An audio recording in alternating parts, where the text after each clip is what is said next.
மெட்ராஸ் ஐஐடியின் 62வது பட்டமளிப்பு விழாவில் பங்கேற்பதற்காக சென்னை வந்துள்ள தேசிய பாதுகாப்பு ஆலோசகர் அஜித் தோவலை சென்னை காவல் ஆணையர் அருண் பூங்கொத்து கொடுத்து வரவேற்றார்.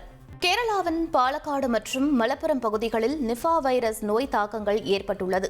இதனால் தமிழகத்தில் பொது சுகாதாரத்துறை மற்றும் நோய் தடுப்பு மருந்துத்துறை நிஃபா வைரஸ் பரவாமல் இருக்க பல முன்னெச்சரிக்கை நடவடிக்கைகளை மேற்கொண்டு வருகிறது. நிஃபா வைரஸ் வௌவால்கள் மற்றும் பன்றிகள் போன்ற விலங்குகளின் மூலம் பரவக்கூடியது.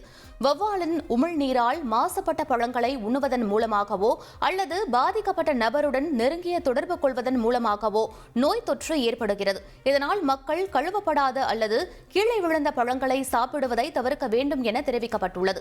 மேலும் காய்ச்சல், தலைவலி, வாந்தி, குழப்பம், தூக்கமின்மை, மூச்சு திணறல் அல்லது மயக்கம், வலிப்பு போன்ற அறிகுறிகள் இருந்தால் உடனே மருத்துவரிடம் செல்ல அறிவுறுத்தப்பட்டுள்ளது.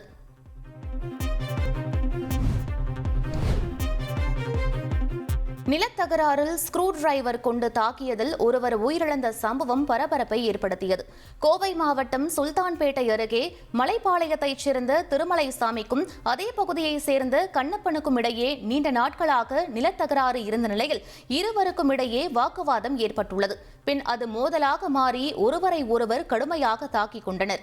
இதில் கண்ணப்பன் தான் மறைத்து வைத்திருந்த ஸ்க்ரூ டிரைவரால் திருமலைசாமியின் நெஞ்சில் குத்தியதில் அவர் சம்பவ இடத்திலேயே பரிதாபமாக உயிரிழந்தார்.